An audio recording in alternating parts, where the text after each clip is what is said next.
Olá pessoal, esse vídeo aqui eu vou estar falando de CNV do micro ao macro. E essa é uma metáfora que eu usei para me referir a conseguir perceber as várias nuances de operação da CNV em aspectos mais simples aos aspectos mais complexos.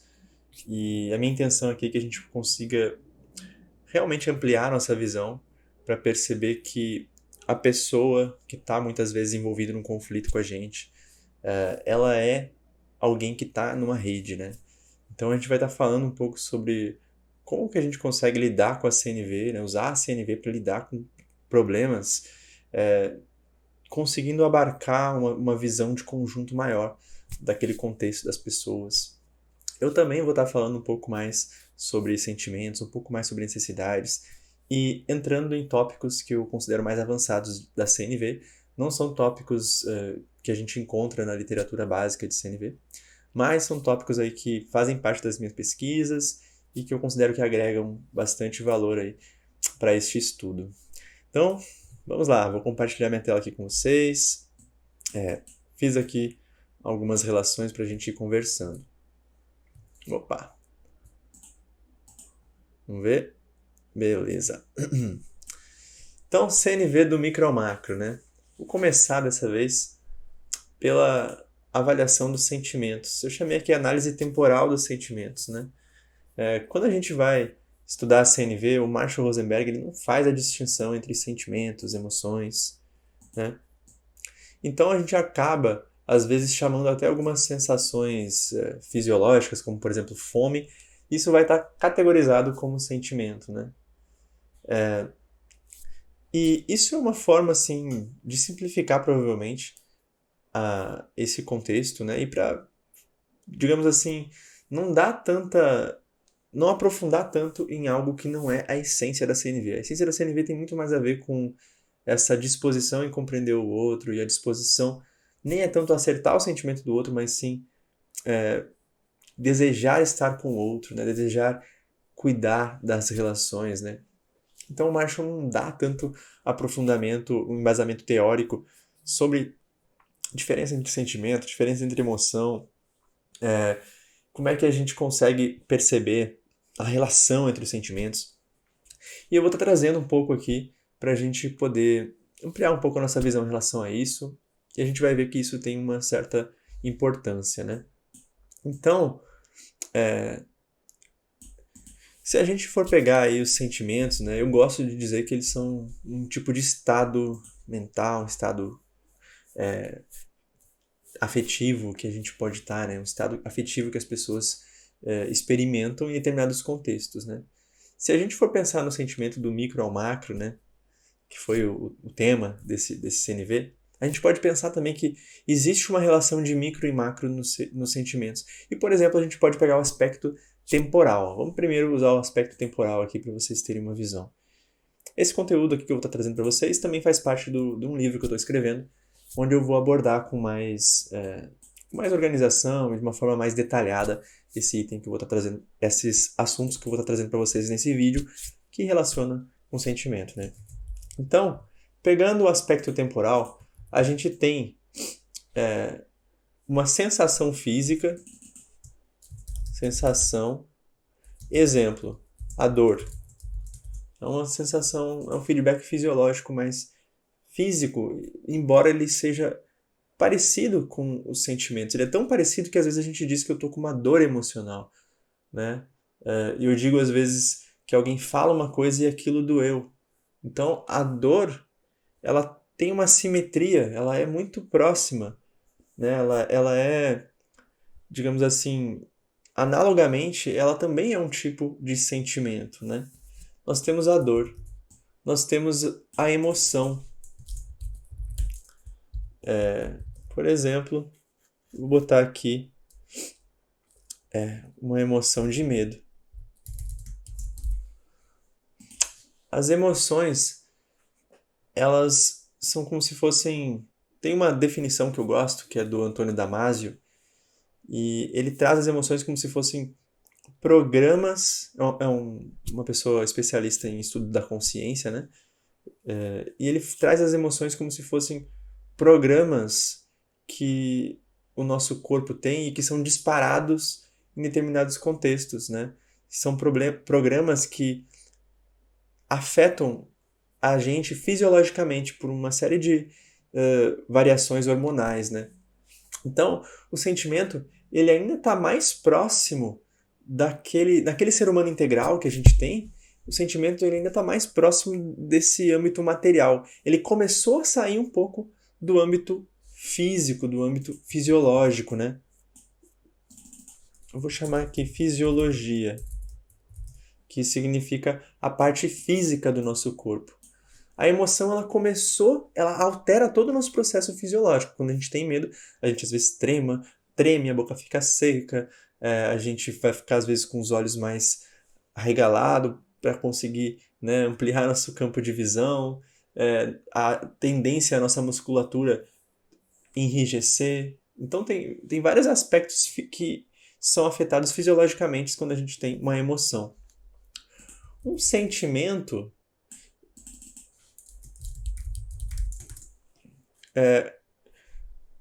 da mesma forma como eu estou trazendo o aspecto aqui, o aspecto da dimensão daquele ser humano integral, aqui eu estou trazendo o aspecto temporal, que é assim, a dor, em geral, quando eu coloco a dor, se alguém me dá um beliscão, ele é imediato.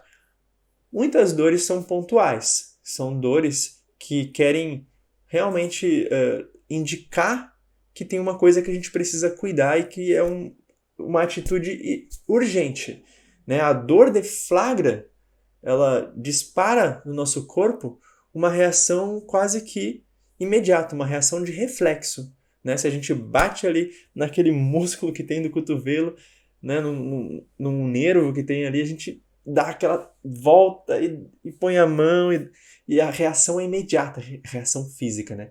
O medo, ele já não é uma reação imediata.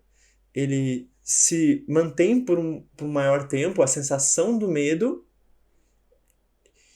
mas não é tão pontual e imediato quanto a dor. Mas, porém, ela pode ter uma variação, um pouco mais de medo, um pouco menos.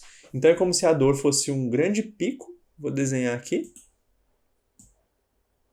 O medo um pouquinho mais distribuído, né? Ao longo do tempo. Isso aqui é como se fosse o tempo, né? Vamos fingir que aqui tem, nesse eixo aqui eu tenho o tempo. Já o sentimento, ele começa a entrar num processamento mental, né? A emoção e o sentimento estão ambos numa dimensão mais afetiva. A afetividade, né? Tanto assim é que a palavra afeto, na psicologia, ela abarca tanto os sentimentos como as emoções, né? Então, as emoções e os sentimentos, eles já estão num aspecto mais mental também. O sentimento, para alguns desses pesquisadores sobre esse tema, é considerado um estado de tomada de consciência. A gente já consegue, não é mais apenas uma questão fisiológica, é também uma questão que a gente consegue traduzir em ideias, a gente consegue tomar consciência de que isso está acontecendo. Essa tomada de consciência, ela vai se relacionar com todo aquele nosso mecanismo interno de interação, né? Ele vai afetar a forma como eu interpreto, vai afetar a forma como eu me organizo para agir, né? Como eu coordeno as minhas ações. Então, digamos assim, uma coisa mais complexa, eu vou botar aqui a tristeza, por exemplo. Tristeza, ela é considerada uma emoção também, ela é considerada também um sentimento. Eu posso botar também a raiva aqui.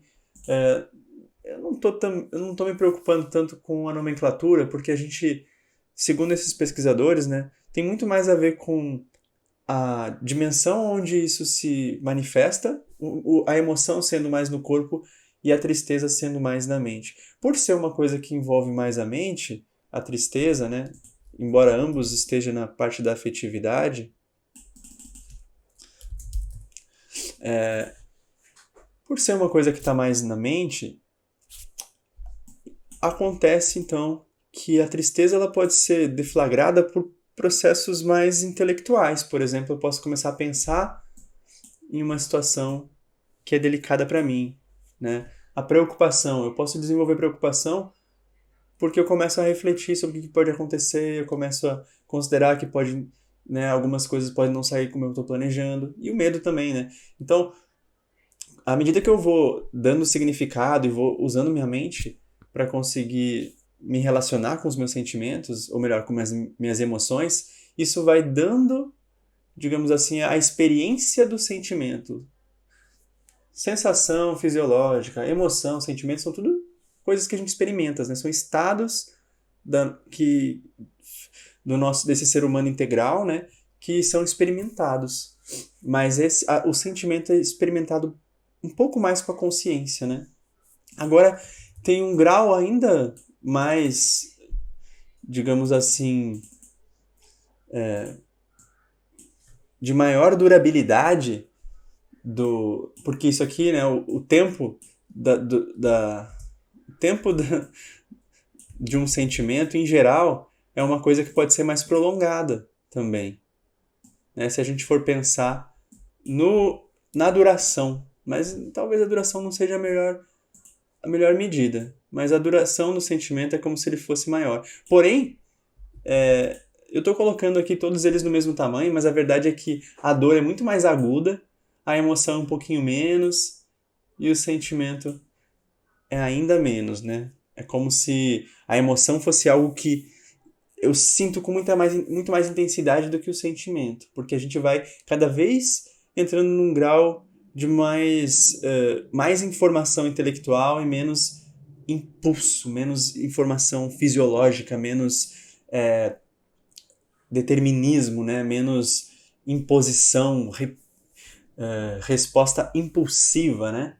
Então, à medida que a gente vai trabalhando mais com essa parte de compreensão, a gente vai diminuindo a intensidade daquela sensação, porém, a gente tende a aumentar a predominância ou a duração, né? Então, mas isso não é uma regra, porque como a gente pode ressignificar as experiências, a duração do sentimento pode levar mais ou menos tempo de acordo com a nossa habilidade de ressignificar as nossas experiências, de fazer essa administração dos nossos sentimentos, né? Administração das nossas emoções. Então a gente vai trabalhar, vai conseguir olhar para o sentimento ou para a emoção, né? Ou para a dor. Tudo isso são sinais de que podem ter necessidades aí. Eu estou usando aqui sentimentos de uma vazão, de uma valência negativa, né, que a gente chamaria, que são coisas que não são agradáveis a gente sentir, né? Mas a ideia não é necessariamente que o sentimento... A gente não precisa pensar que isso sempre é desagradável, né? Eu poderia botar aqui dor, mas eu posso botar também prazer, por exemplo, né? Eu posso botar medo, mas eu posso botar também animação. Eu posso botar tristeza, mas posso botar gratidão. Então, não estou trabalhando tanto a questão do ser agradável ou não ser agradável, né? Eu estou trabalhando realmente essa visão de como um aspecto que pode parecer fisiológico também se manifesta na minha parte afetiva, também se manifesta na minha parte mental. Então tem um quarto nível aqui de experiência, mais mental ainda, que é o estado de ânimo. Estado de ânimo. Também é chamado de estado de humor, né? E aí eu posso usar, por exemplo, a depressão, a angústia, né? Eu vou usar a depressão como um estado de ânimo e vou usar aqui um tipo de euforia, não sei se é a melhor palavra, talvez uma palavra alternativa seria um estado de motivação, né? Um estado de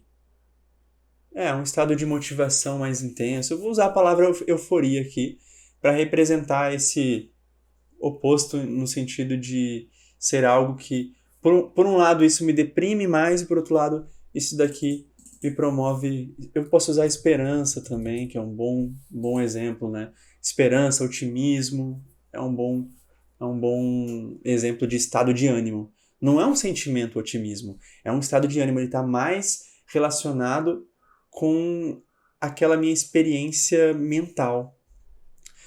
E se a gente fosse desenhar novamente o tempo aqui, né? Tá cada vez mais estranho esse meu desenho do tempo, né? Então ele é ainda mais largo, né? Ele pode durar por semanas, esse estado de ânimo. Ou pode durar por um dia, ou pode durar por uma hora, né? A dor, em geral, ela é mais pontual. Existem algumas dores que não são pontuais, como a dor de um braço que precisa ser imobilizado, né?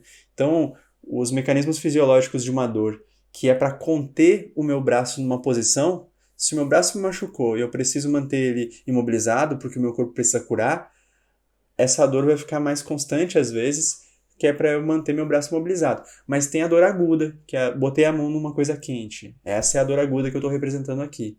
A emoção, em geral, ela é aguda também.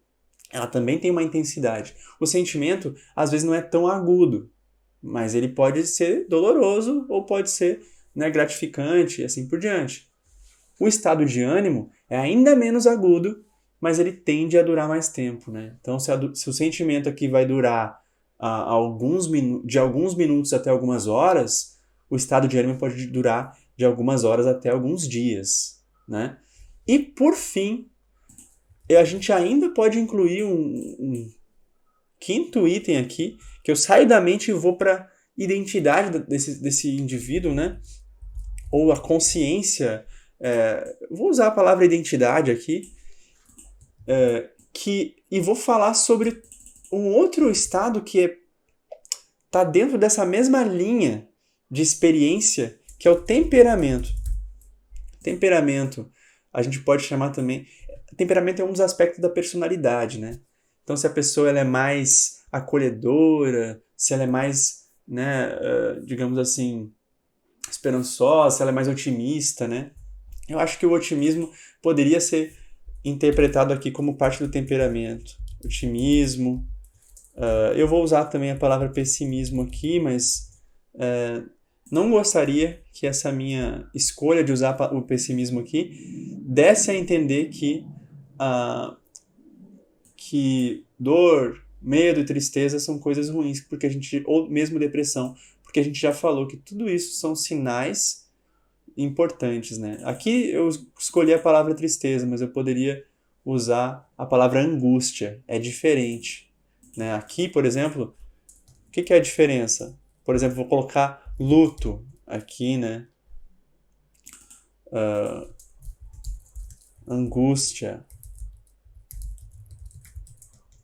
Enfim, eu não estou querendo aqui qualificar o que é um tipo de sentimento. Isso daí daria assunto para uma aula só sobre esse tema. E eu acho que para o contexto da educação não é tão relevante a gente aprofundar tanto nesses assuntos. O importante para mim é a gente perceber que eu tenho uma coisa que reflete no meu estado afetivo, que é o temperamento. Sabe aquela pessoa que vocês acham que é mais fechada? A pessoa que é mais aberta, a pessoa que ela costuma ter um bom humor, né? Isso tem a ver, aparentemente, com o estado de humor, ou estado de ânimo, né? Mas às vezes é o temperamento da pessoa. Ela chega no local e ela já chega interagindo com alegria, né? Então, a gente vai ver que, apesar de isso estar mais próximo da identidade, isso ainda é algo que está dentro dessa característica de ser possível de ser transformado, né? Mas é uma das coisas, talvez, que são mais distante da gente reconhecer, né, que tem uma transição. Em geral, o temperamento é como se fosse aquele acorde fundamental que em cima dele são construídos outros, né? Mas, apesar disso, temperamento não significa que a gente não possa mudar, não significa que a gente não pode desenvolver, trabalhar, flexibilizar o nosso temperamento. Eu acredito que o trabalho da comunicação não violenta a longo prazo pode transformar o nosso temperamento, de modo que a gente possa cada vez desenvolver mais essa consciência de cuidado do outro, desenvolver mais um tipo de paciência, né? Paciência é uma virtude, é uma necessidade e talvez seja um caractere de temperamento, né? Então desenvolver essa paciência, essa resiliência, essa calma de lidar com as pessoas, o que não significa passividade, né?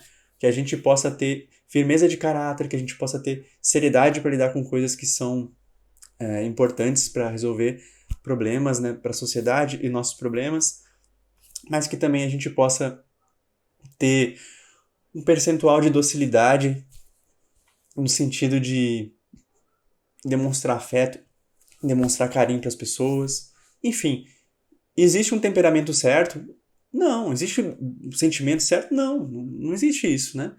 Mas, obviamente, existem temperamentos que facilitam a nossa aproximação das pessoas, outros que podem dificultar, mas vai depender muito da compatibilidade de temperamentos. Então, enfim, é só para dizer aqui que se a gente for olhar, começar a estudar os sentimentos, a gente vai ver que existem nuances, né? E eu estou pegando o aspecto da dimensão de atuação, né? Pensando no corpo, na afetividade, na mente e até na essência da pessoa, né? No espírito, na identidade, no self, eu não sei como vocês querem chamar isso, né? Mas a gente pode pensar também no aspecto temporal, a gente pode pensar sobre o aspecto de ser algo que dá mais prazer, que dá menos prazer. A gente pode pegar só a raiva, por exemplo, e ver que a própria raiva, se a gente quiser classificar ela como sentimento, ou como emoção, ou como um estado afetivo, para simplificar e não precisar discutir se está no corpo ou se está na mente, né? A gente pode pegar a raiva e ver que tem várias nuances da raiva. Por exemplo, só a raiva, eu posso pegar aqui um grau menorzinho da raiva pode ser assim, incômodo. Aí um grau um pouquinho mais intensificado poderia ser assim, irritação. Aí um grau um pouco mais acentuado pode ser raiva. Vamos colocar assim. Aí um grau um pouco mais acentuado poderia ser fúria. E um grau ainda mais acentuado poderia ser ódio. Não sei, daí eu já transformei a outra pessoa em alguém por quem eu nutro, né, uma raiva constante que eu estou chamando de ódio, né? Então quase que virou uma forma de eu elaborar a presença da outra pessoa. Então eu saí de uma forma de tomar a pessoa, identidade, a fúria como algo que está intenso em mim, meu estado de ânimo, aquilo ali está mexendo, a raiva como uma coisa que pode durar alguns minutos, né, talvez até horas, a irritação como uma coisa mais pontual, que pode ser prolongado, e o incômodo como aquele início daquele desconforto daquela relação, né? Um desconforto, um incômodo. Então vejam, isso daqui já não é mais em relação ao tempo, isso aqui tem mais a ver com a intensidade da valência. Valência é a palavra na psicologia que a gente usa para dizer se uma coisa é agradável de experimentar ou se é desagradável, né? Então a valência de desagrado, né, aquela urgência a raiva é um estado afetivo que vai nos colocar em oposição a outra pessoa, né? Então quanto mais intenso ela for, mais esse vínculo com a outra pessoa está fragilizado, ele pode estar tão fragilizado ao ponto em que eu estou sentindo esse impulso para machucar a outra pessoa, né? Um impulso para tentar impor, né? Conter a outra pessoa, remover ela, excluir, né? Apagar ela, enfim. Com isso eu quero dizer que a raiva é ruim? Não, pessoal, por favor, não entendam que eu estou falando isso, né? Por que a raiva não é ruim? Não é que eu esteja querendo fazer uma apologia e ignorar os efeitos, né, e as consequências que poderiam existir se a gente agisse por impulso ao sentir raiva. Mas a gente precisa entender que a raiva é um sinal. Ela é um sinal. Eu posso alimentar ela com pensamentos, né, de que a outra pessoa não vale, eu posso realimentar ela.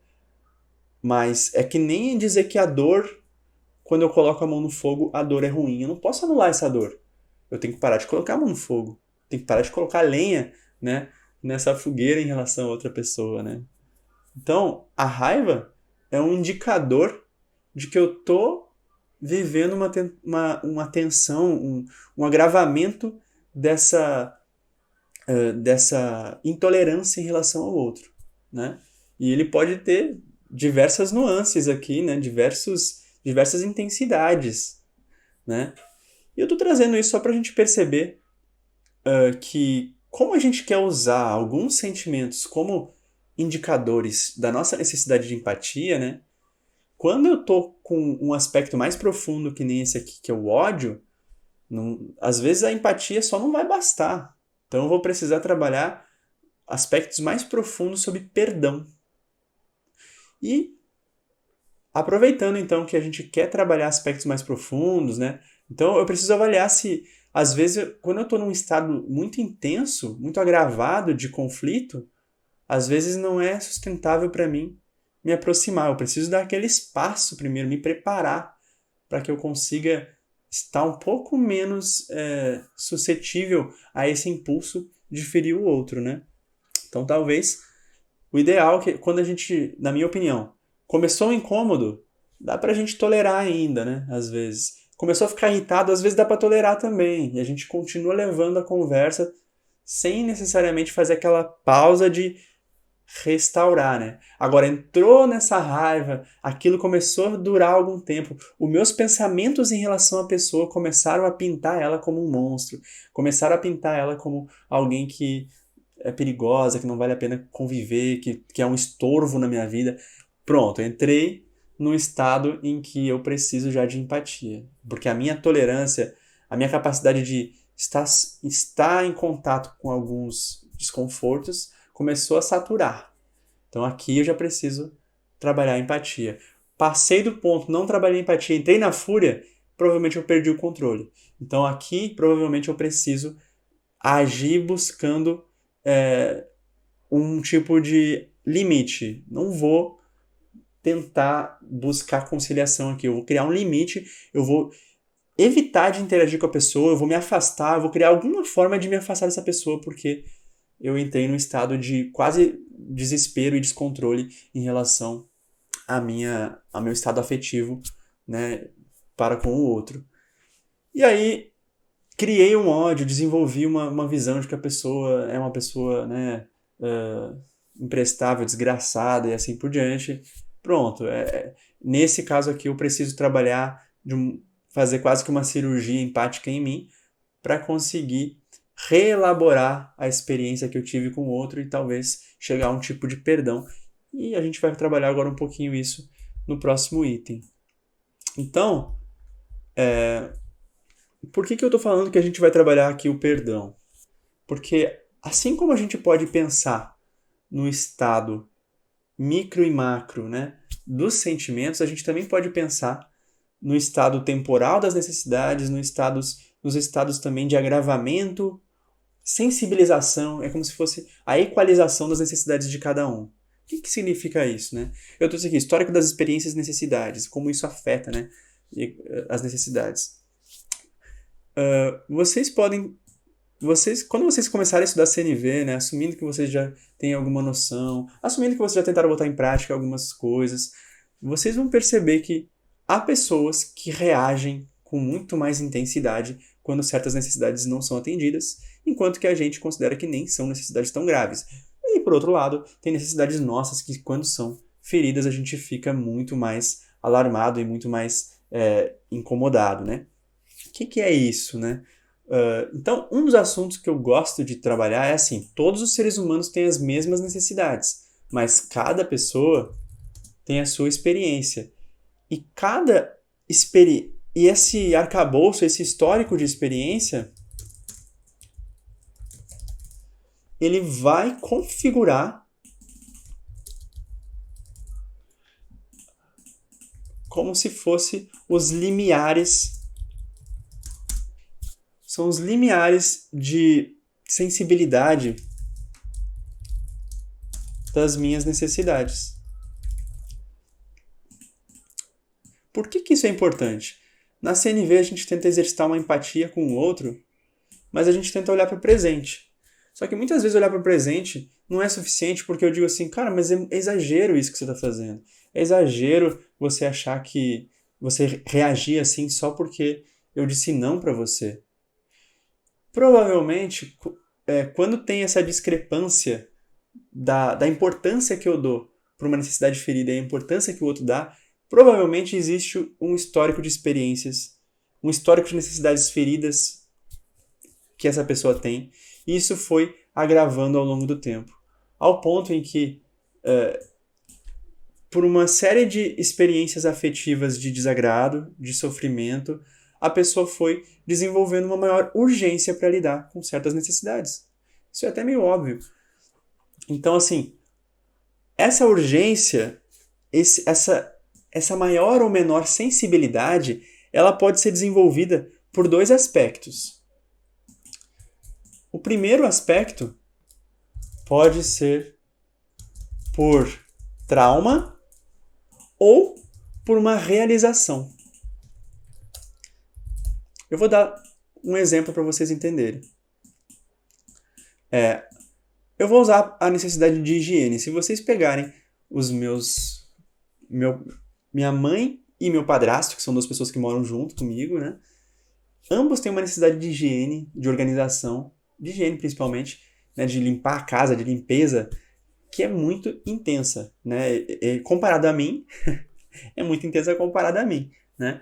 Então, a preocupação que eles têm, às vezes quando eles têm um tempo livre, o lazer, entre aspas, né? Eles se mobilizam todo para fazer uma limpeza numa casa, né? E isso é muito mais recorrente quando eu comparo com a quantidade de vezes que eu limpo a minha casa. Aí vocês podem me achar um porco. E esse é um risco que eu corro, né?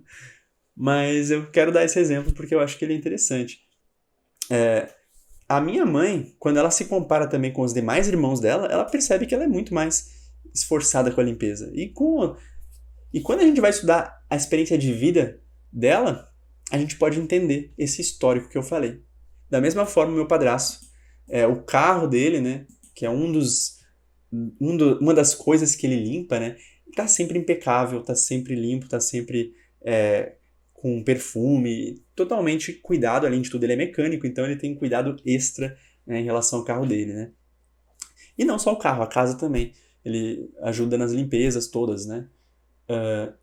E aí, se a gente for ver um pouco da história do meu padrasto, ele é uma pessoa de uma família bastante humilde, com baixas condições financeiras, e uma das coisas que aconteceu na infância dele é que quando ele recebia os amigos de escola em casa, ele sentia muita vergonha, porque a casa dele era uma casa muito suja e bagunçada. Só que a mãe dele tinha que cuidar dos demais irmãos e dele, e o pai dele trabalhava, né, bastante assim. E o tempo que eles tinham, que o pai dele tinha livre, ele queria descansar, queria relaxar, né? E era uma família também bastante pobre, então eles se esforçavam muito para conseguir ter o mínimo. E para ele era como se fosse algo, reclamar, né, das condições de casa era algo que era inconcebível. Então ele entendia o desafio, né, dos pais que ele tinha para conseguir dar o mínimo para ele conseguir, né, também se desenvolver e ter uma educação e assim por diante. Ao mesmo tempo, ele tinha muita vergonha sobre o que os colegas dele iam pensar. Mas ele não se considerava no direito de reclamar. Então ele sofreu muito com isso, só que ele não conseguiu resolver isso na época que ele era pequeno. O que aconteceu com o passar do tempo? Quando ele teve a liberdade dele, a autonomia dele, as coisas dele eram sempre muito bem limpas. As coisas dele eram sempre bem muito organizadas, né? Apesar de ele ser mecânico e apesar desse estereótipo do mecânico estar sempre sujo, né? Ele é uma pessoa que é muito preocupada com a limpeza, né? E a minha mãe, então, é como se ele tivesse passado por uma experiência de dor, né?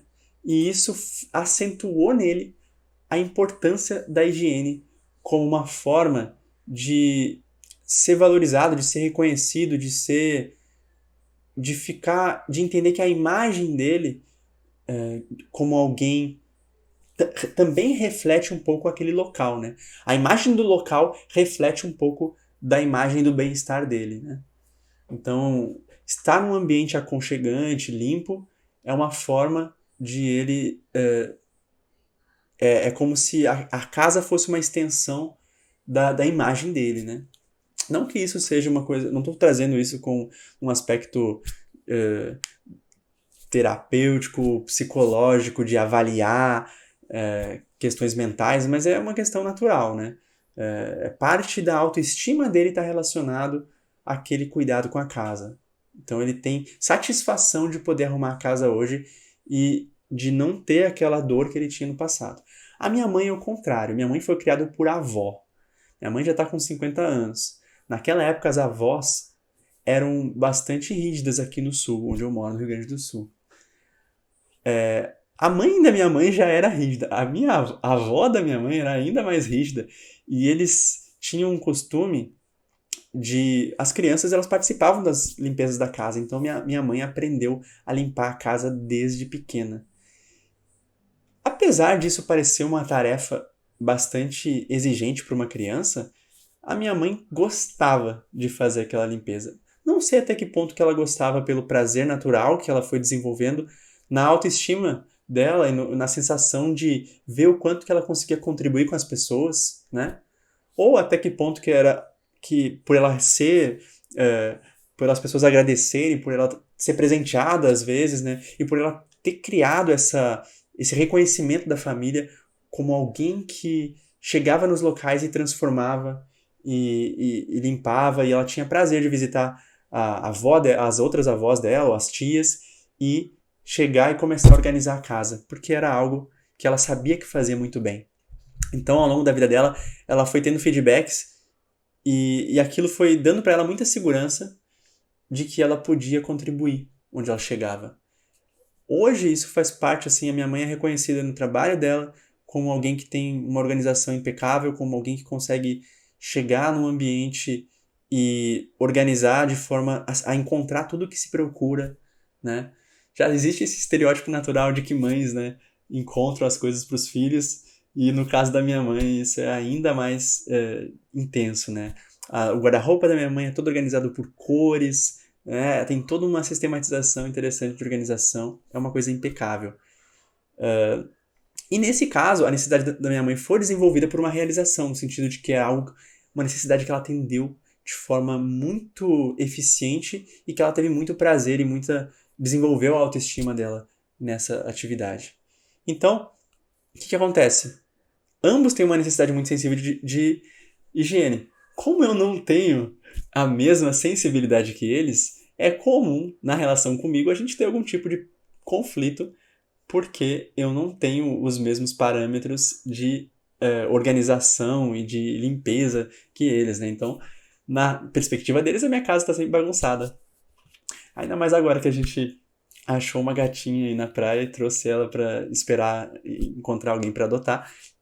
Então essa gatinha agora brinca aqui em casa, as coisas já ficam mais soltas para ela poder brincar. Então as coisas estão um pouco mais assustadoras ainda para minha mãe. Mas ela me ama muito e me aceita do jeito que eu sou, apesar, né, dessa necessidade aí ferida muitas vezes da higiene e da organização. Porém, eu ajudo bastante a parte que eu cuido aqui da casa e que é uma parte de convívio nossa, eu procuro sempre, pelo menos, manter como estava quando eu cheguei lá, né? Mas a parte que é minha, da minha casa, então não é falta de disposição para colaborar com a minha mãe. Mas é a questão que quando é a parte da minha casa, eu não tenho essa mesma exigência que eles, né? Bom, estou trazendo esse exemplo aqui para a gente entender que as pessoas têm um histórico em relação à forma como elas atenderam ou não as suas necessidades. Isso foi se configurando de uma forma que a gente vai ter diferenças em relação às pessoas. Para algumas pessoas, certas necessidades vão ser mais sensíveis, para outras vão ser menos sensíveis. Esse histórico de necessidade vai requerer, para a gente compreender, vai requerer que a gente converse mais com a pessoa. Muitas vezes a gente vai ficar surpreso com certos comportamentos das pessoas, por coisas que a gente considera que não faz sentido nenhum, mas é simplesmente porque ela tem um histórico diferente em relação às experiências de vida dela. e às vezes até alguns traumas.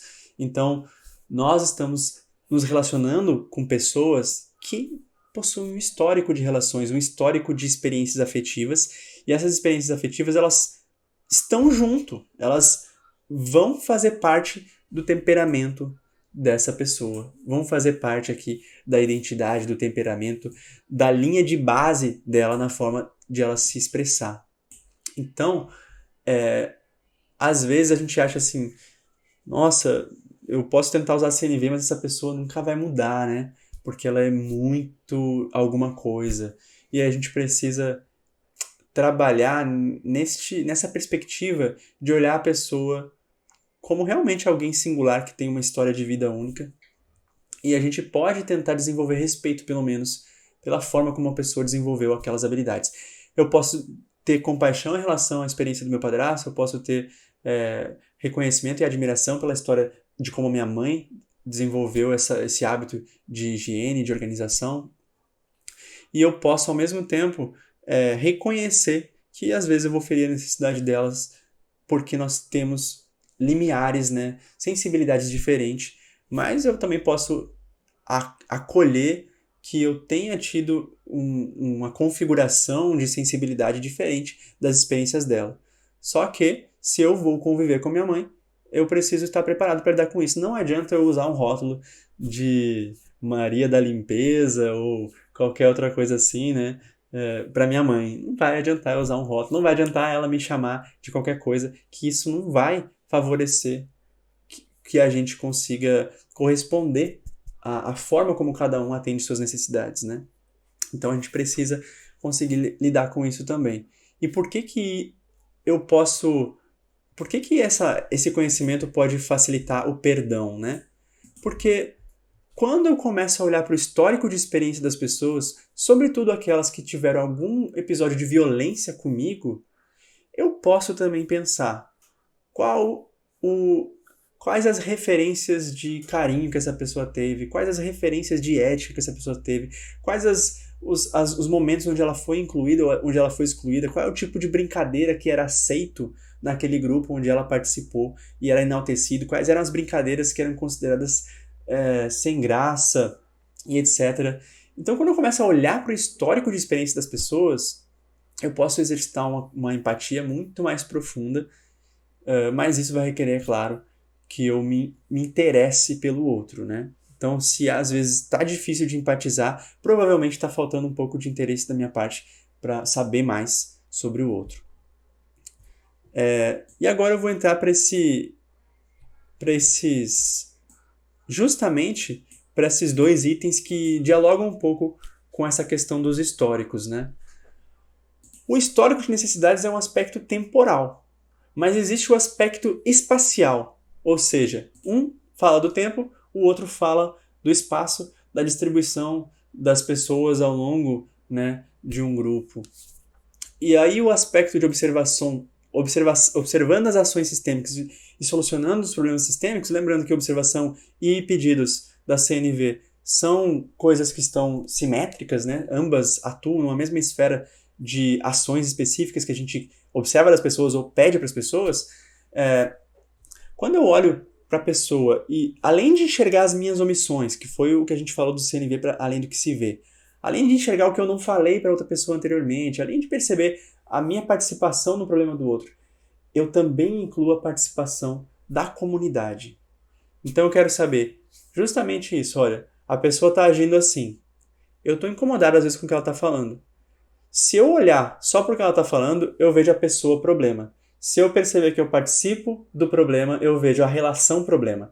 Se eu perceber que eu e a pessoa estamos em outras relações e que para que a gente possa manifestar um maior respeito, uma maior compreensão um para o outro, nós precisamos de redes de referência, de redes de pessoas que são referência para a gente em ética, são referência para a gente em educação, em justiça, em honestidade, em integridade, em cooperação e assim por diante.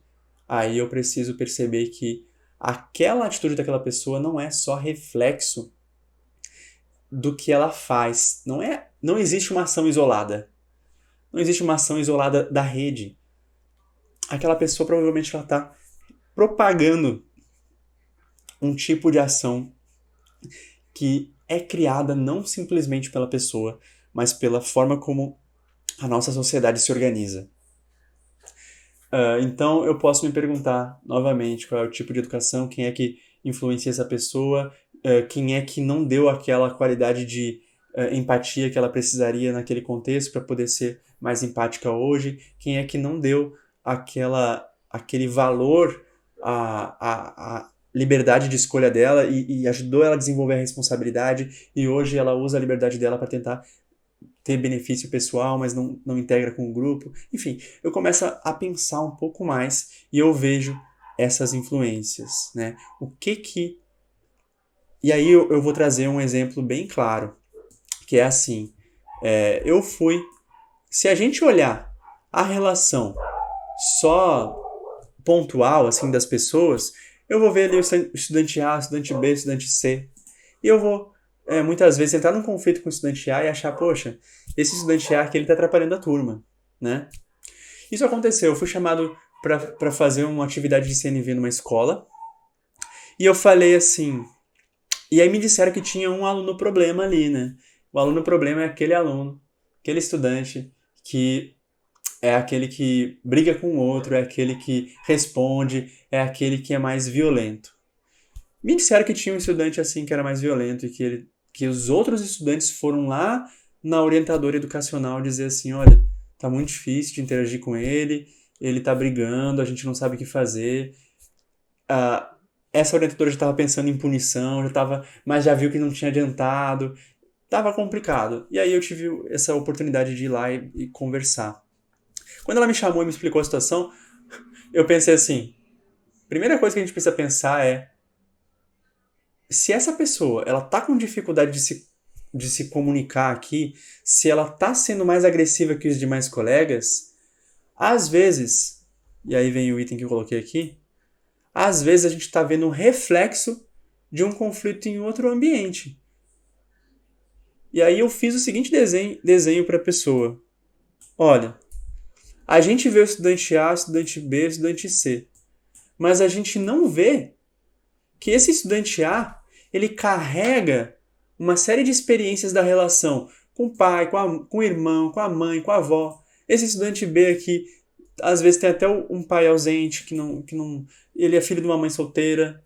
Né? Esse aqui mora com o tio e com a avó, tem as suas experiências ali, tem as suas relações ali. Então, o estudante, a gente vai ver ele na escola e não vai perceber essas outras dimensões de relações. E às vezes ele está sendo violento porque na escola ele tem um espaço para expressar e no outro ambiente às vezes ele não tem. E especialmente quando a gente não compreende a desproporcionalidade, vamos chamar assim, né? Ou o fato de algumas pessoas terem uma expressão mais acentuada de violência, especialmente quando a gente não compreende, é provável que está faltando um olhar mais sistêmico. E aí eu fiz assim, mas vamos colocar isso como hipótese, né? Eu gostaria de saber como é que é a relação com os pais, como é que é a relação com a mãe, etc. E eu acho que eu me propus a fazer uma roda com eles, e a gente vai falar um pouco mais sobre essas metodologias de trabalhar com rodas. Eu me propus de fazer uma roda onde eu iria justamente dar um espaço para que esse assunto chegasse, investigar isso. Eu não sabia quem era o estudante, eu fui para a roda, fui lá falar com aqueles jovens adolescentes, tentei assim chegar lá, conhecer eles e fui observando algumas tendências, fui observando. E tinha uma pessoa que ela parecia mais espontânea do que a outra. E eu achei até que pudesse ser um menino que era um menino problema, né? E ele foi um dos que mais conversou. Ele estava, às vezes, até com um pouco de dificuldade de compreender algumas questões sobre respeito, né? Foi um dos assuntos que a gente falou. E tava assim, meio assim, mas e se o outro não me respeita e não sei o quê, né? Bom, dentre esse grupo, um dos meninos... quando eu fiz alguma pergunta, ele trouxe uma questão de um conflito que ele estava tendo em outra escola.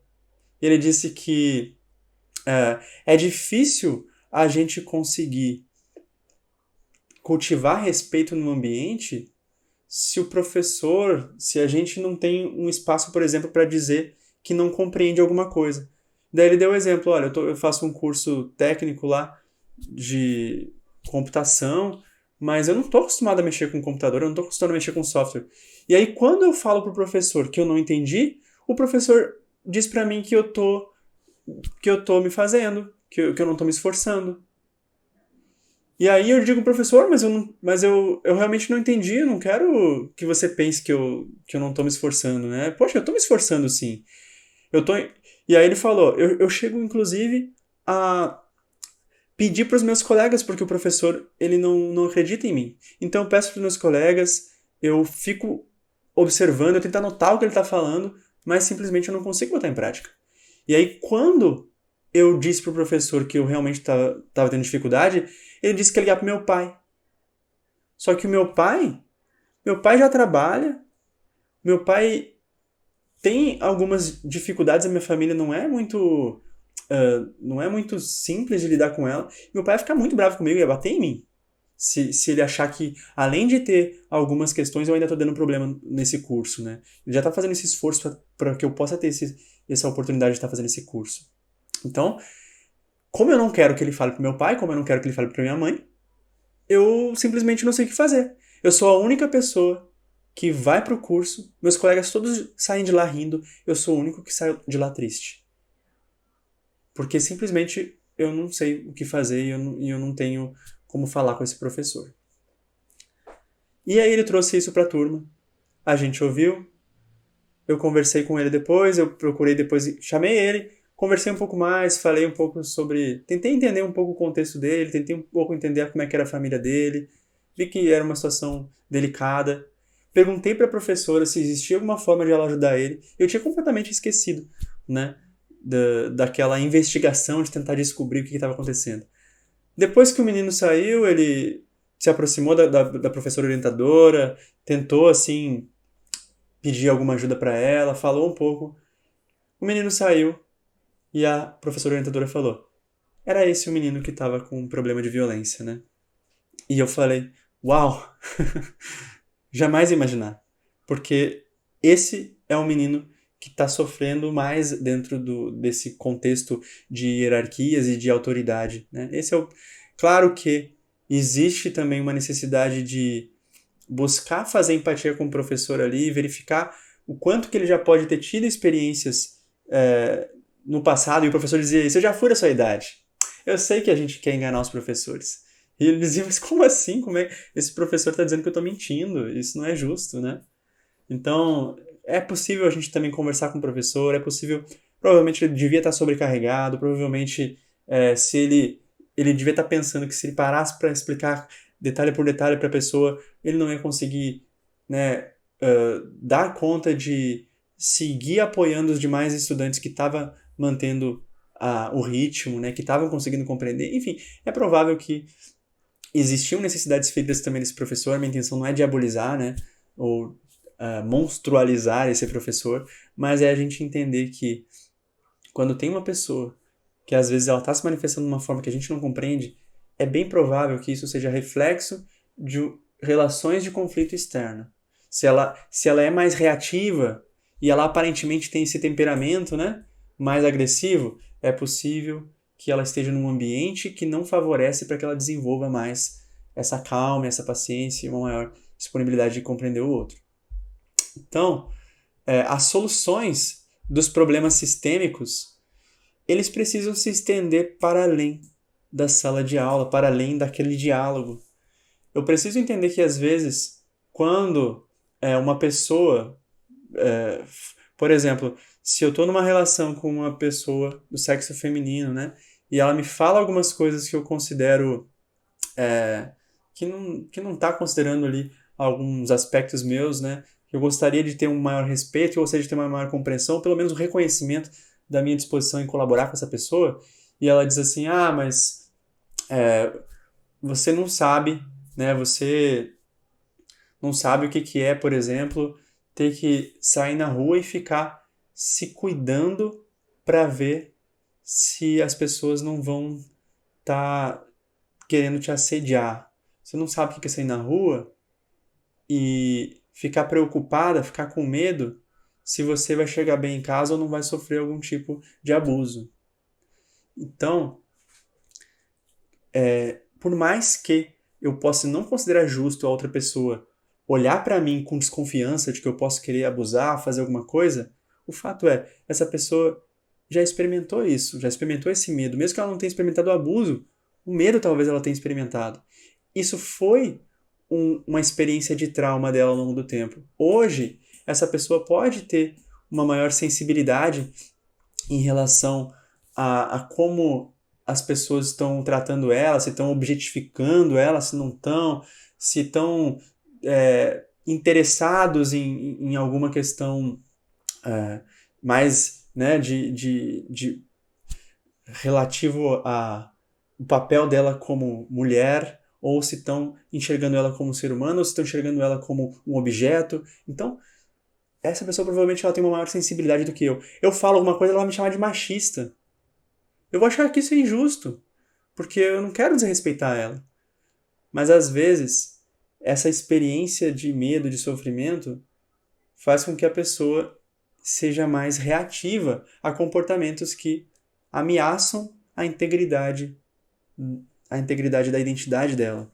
Então eu preciso considerar que, por mais que eu não considere que eu estou machucando, ameaçando essa pessoa, outras experiências que ela teve no passado podem ter, digamos assim, configurado essa necessidade para que hoje ela seja mais sensível e eu, na relação com ela, fui, digamos assim, premiado entre aspas, né? Eu fui a pessoa que deflagrou isso, que tocou de alguma forma por algum comentário, por alguma coisa nessa tensão que está acumulada de outras experiências. Então, não adianta a gente eu criar um outro rótulo para ela, dizer que ela é neurótica e tudo mais, porque isso não vai resolver, não vai curar, né? Não vai ser terapêutico em relação ao trauma que ela tem. Eu não quero dizer com isso, né? Não quero que a gente também use essa consciência do histórico de necessidades como uma justificativa, como uma bengala, para olhar todo mundo que diz que a gente está, né, ferindo, está agindo com desrespeito em relação às pessoas. Não quero que a gente use essa noção de histórico de necessidades como uma bengala para que a gente não queira aprender com o outro. Existe algo que eu possa aprender com isso, eu quero aprender. Né? Eu não quero que a gente simplesmente acuse e diga é que você tem um histórico de necessidades. Né? Esse conhecimento que eu estou trazendo aqui não é para a gente usar para dizer para a pessoa, não é para a gente usar para tentar explicar por que a pessoa está tendo um problema. É para a gente desenvolver a nossa maior paciência, a nossa maior resiliência, nosso maior respeito em relação à experiência interna do outro e essa configuração de necessidades, de experiências que ela teve. E essa sensibilidade, mais ou menos, que ela pode ter para algumas necessidades. Então, que essa explicação que eu trago, o ideal é que ela seja usada como um suporte para que a gente consiga manifestar mais respeito pelas pessoas e não como uma forma de indicar como ela é problemática, né? Como você... Não, mas isso é porque você teve uma outra experiência, você não devia. Tudo isso pode servir em algum momento, mas não no momento do conflito. No momento do conflito, eu quero demonstrar respeito para a dor da pessoa. Eu quero, inclusive, viver temporariamente num espaço de medo que é ser visto pela outra pessoa como vilão, como algoz. E eu preciso me colocar um pouco nesse lugar onde a pessoa está me apontando como algoz. E se eu ficar nesse lugar sem concordar, porque empatia não quer dizer concordar, mas tentando demonstrar compreensão, dizendo, eu entendi que você gostaria que a sua dignidade fosse reconhecida. É isso. Eu entendi que você gostaria que eu e os demais homens da nossa sociedade tivessem uma atitude de maior respeito e maior compreensão sobre os desafios que você enfrenta como mulher e você e as demais mulheres enfrentam. É isso, né? Então, esse é o momento de tentar, especialmente se a pessoa vem, né, e fala algo, é o momento de tentar trabalhar com respeito. É claro que eu só vou conseguir fazer isso se eu tiver uma estrutura basal de empatia, de autoempatia, se eu já tiver com essa consciência da forma como eu quero apoiar essa pessoa, e se naquele momento eu não estou tolerando, volta para a aula anterior lá que a gente falou sobre os limites, significa provavelmente que eu preciso trabalhar mais a minha autoempatia para conseguir lidar com as mensagens que a outra pessoa me traz, né? Talvez eu esteja precisando dar alguns passos atrás, pedir um tempo para mim, para que eu não entre na violência. Porque honestidade, se possível, empatia, se preciso, limite se inevitável, me afasto dessa pessoa, explico para ela, tento criar assim uma questão de me proteger para poder restaurar minha conexão comigo para voltar a estar alinhado a CNV. E se o máximo que eu puder eu vou evitar também entrar nesse jogo de acusação, no jogo da violência, ou fazer até pior, né? E entrar em um jogo de agressão física. Então, se eu tô vendo aqui que entrei na minha raiva, preciso de autoempatia, preciso de empatia. Entrei na fúria, preciso dar um jeito de me conter, sair desse contexto para não entrar na violência. E se comecei a desenvolver um ódio pela pessoa, posso trabalhar uma empatia mais profunda, pensar nas experiências de vida dela, pensar também nesses papéis sociais que ela pode estar ocupando. Essa é uma outra forma de trabalhar esse micro e macro.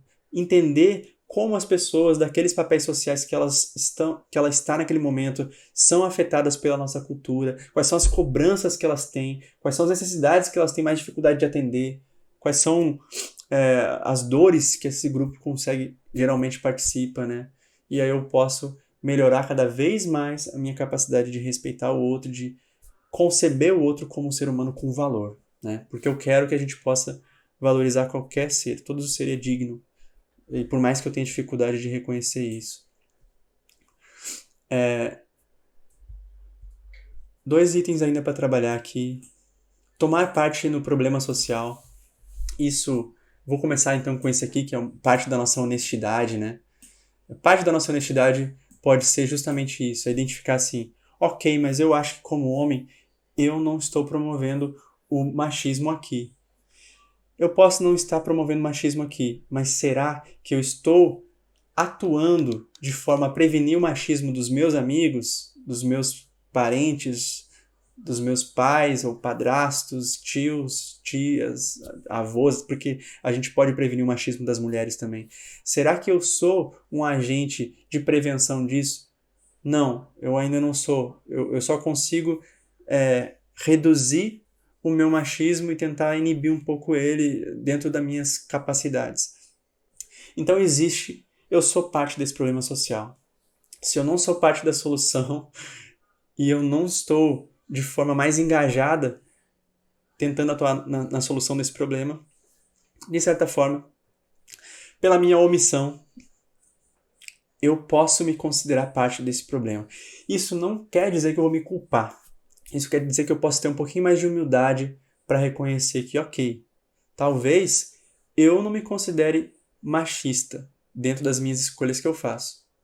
Mas eu, além de não ser machista, eu preciso também desenvolver a consciência das demais pessoas para que eu realmente participe de forma a colaborar. É claro que não necessariamente esse vai ser o grupo com o qual eu vou desenvolver o meu cuidado. E eu reconheço também que eu tenho certas limitações e que eu não consigo gerenciar todas as ações de cuidado que eu posso oferecer para o mundo. Seja para o machismo, seja para o racismo, seja para os demais tipos de discriminação que existem, sempre há algo mais que eu poderia fazer. Então eu não quero me culpar por não estar fazendo, mas eu quero ter humildade para reconhecer que a dor do outro também reflete uma atitude social da qual eu também sou parte. Quando eu exercito essa consciência de que eu sou parte do machismo, seja porque eu não sou uma liderança na prevenção do machismo, e até mesmo se eu fosse, provavelmente eu posso olhar e perceber que as minhas ações ainda não são totalmente eficientes porque elas ainda não chegam em pessoas que são importantes, que precisariam desenvolver essa consciência. Qualquer que seja, só o fato de reconhecer que a gente não é perfeito já é suficiente para perceber que nós somos parte do problema social. essa consciência não é pra gente se culpar, não é pra gente se humilhar, é pra gente ter humildade e perceber que nós estamos com o outro. Estar com o outro não é sinal de inferioridade, é sinal de poder, se a gente perceber que essa forma de comunicação, que é a CNV, ela viabiliza para que a gente crie relações de respeito e de cooperação. Se eu tô com o outro, significa que eu tô mais forte. Mas eu não tô mais forte porque eu sou mais forte que ele. Eu tô mais forte porque eu estou com ele. Então, é o poder com, não é o poder sobre. Eu não tô me humilhando porque não sou bom bastante. Eu me reconheço como integrante dessa sociedade, eu me reconheço capaz de fazer alguns movimentos. Eu quero desenvolver esses movimentos, mas eu preciso das pessoas. Então eu tenho essa humildade também de reconhecer que as pessoas, quando elas me dão espaço para falar sobre CNV, elas estão me dando um presente. Eu agradeço quando eu tenho esse espaço. Eu agradeço porque esse quantum de contribuição que eu ofereço, né? Esse percentual pequeno de contribuição que eu posso oferecer é uma pequena atitude minha para cultivar essa minha vontade de cuidar mais das pessoas. E isso me ajuda a me realizar como ser humano. Então, a consciência desse micro ao macro permite que a gente possa enxergar a nós mesmos com menos arrogância, mas também sem deixar de reconhecer o nosso poder, porque nós estamos com o outro. E essa consciência que eu posso compreender é o primeiro passo para dialogar. Compreender é o primeiro passo para gerar uma relação de sinergia e de cooperação.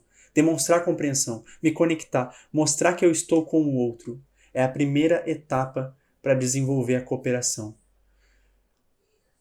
Me apropriar dessa capacidade de compreender, de criar um estado de respeito, de valorização, me apropriar dessa capacidade me empodera, porque quando eu demonstro para o outro que eu estou com o outro, eu sou com o outro parte dessa sociedade e junto a gente pode mais.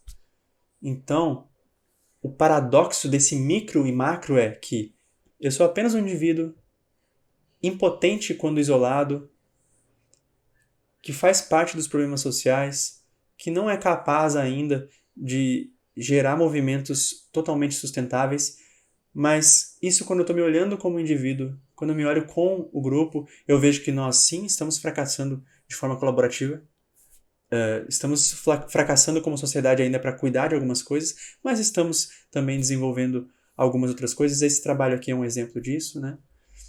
Então, nós estamos em transição, em um processo de evolução juntos, e se por um lado eu sou parte de todos os problemas sociais, por outro lado, eu já tenho recursos internos para mostrar que eu estou com o outro, e esse mostrar que estou com o outro é o que me dá esperança de que a gente pode junto resolver esses problemas, porque juntos nós somos muito, muito, muito fortes. Nós somos juntos suficiente para resolver os problemas sociais. Então, o que eu preciso agora trabalhar é ampliar a minha capacidade de estar junto, né? E a CNV me empodera nisso. Bom, eu quero dar um exemplo pessoal de empatia em várias camadas. É um exemplo que é relativamente simples, mas demonstra como a gente pode desacelerar neste processo de irritabilidade, de raiva, de culpar coisas externas e de não se apropriar dessa necessidade que todos temos de transformação social. E essa historinha que eu vou contar, ela aconteceu quando eu estava na minha cozinha e a minha avó estava ouvindo noticiário. E minha avó faleceu, eu acho que foi inclusive em função da Covid, né? Tô falando isso porque quando eu conto uma história que envolve ela, é sempre algo precioso para mim, é algo que me remete a uma relação com alguém que me ensinou muito de CNV, me ensinou às vezes por me oportunizar que eu percebesse minhas limitações, e eu sou muito grato por tudo que eu aprendi com ela. E essa foi uma das experiências que eu tive com a minha avó. E eu estava lavando louça e ela estava num quarto que fica ao lado da cozinha, ouvindo o noticiário num volume suficientemente alto para que eu pudesse ouvir enquanto eu lavava a louça. Essa é a minha forma de dizer que tava alto pra caramba, usando a CNV, né? Suficientemente alto para que eu pudesse ouvir enquanto eu lavava a louça.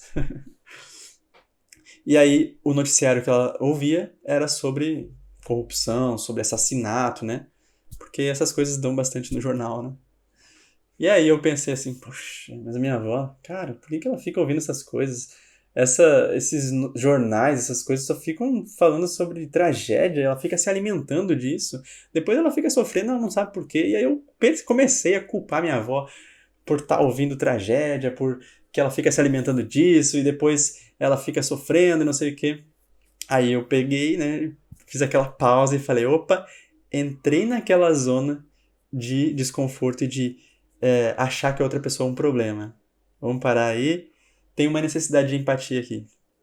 Deixa eu tentar olhar mais pra mim pra ver qual é que é a verdade nisso. Quando eu digo isso pra mim qual que é a verdade? Quais as minhas dores que eu não gosto de enxergar? Quais são elas? E aí eu fiz esse trabalho. Qual necessidade que eu gostaria de estar atendendo? Eu gostaria que os jornais... Primeiro, eu gostaria que a minha avó tivesse sei lá, que ela fizesse coisas mais prazerosas e tudo mais. Eu gostaria que ela usasse o tempo dela de uma forma mais útil, né? Será? Quando eu olho isso, eu ainda tô pensando que a minha avó não tá usando o tempo dela certo. Parece que é uma necessidade. Eu gostaria que a minha avó estivesse aproveitando mais o tempo dela. Eu gostaria de ver ela mais entretida, né, se desenvolvendo. Eu me importo com o desenvolvimento das pessoas que eu amo, me importo.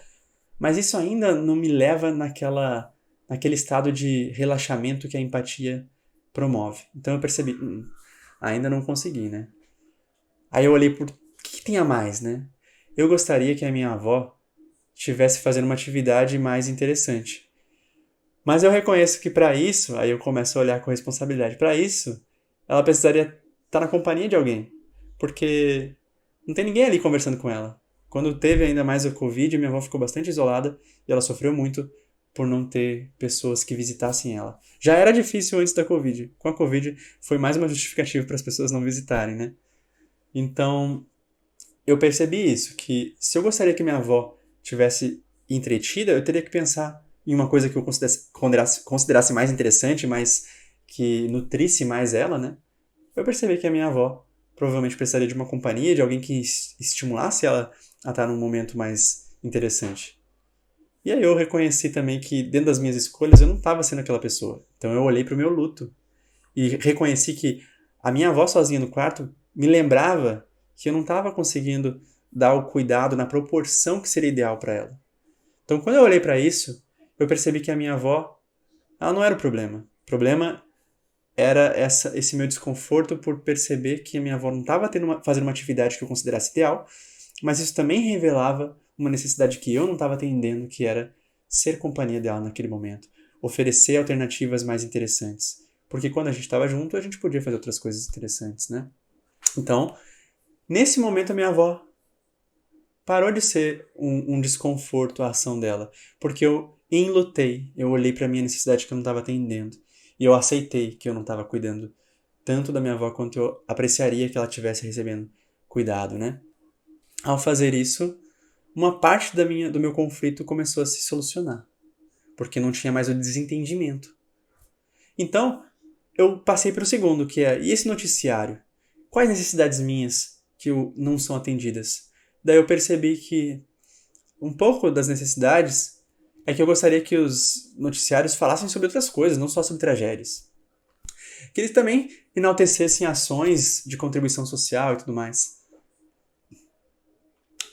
Mas quando eu olhei pra mim, eu percebi que isso ainda não era suficiente. Eu ainda estava culpando o pessoal do noticiário. Eu ainda estava achando que eles não estavam se esforçando para atender outras necessidades. Ou seja, ainda existia algo para acolher, ainda existia uma dor para acolher. Aí quando eu fiz esse esforço de novo, não, mas qual é a verdade? Aí eu olhei para a dor que eu não queria acolher. Daí eu pensei, um noticiário que fala sobre pessoas sendo assassinadas, sobre corrupção, ele me mostra que na sociedade ainda existe muita violência. E não é que... O que me revolta não é que o noticiário está falando dela. O que me revolta é que eu gostaria que as pessoas estivessem bem. Eu gostaria que as pessoas estivessem convivendo num mundo mais pacífico. E o noticiário está mostrando que eu não estou atendendo essa necessidade de ser um agente de transformação social mais eficiente. É como se eu não quisesse olhar para a dor da sociedade. Quando eu admito que existe essa dor, eu preciso admitir que eu, como integrante dessa sociedade, estou falhando no meu papel de agente de transformação da paz. Não é que eu estou falhando porque eu não sou uma boa pessoa, não é porque eu estou falhando porque eu não tenha interesse em ver a sociedade melhor. E aí eu posso fazer aquela mesma lógica de pensamento do machismo, mas eu evito de promover o sofrimento, eu evito de promover ações violentas.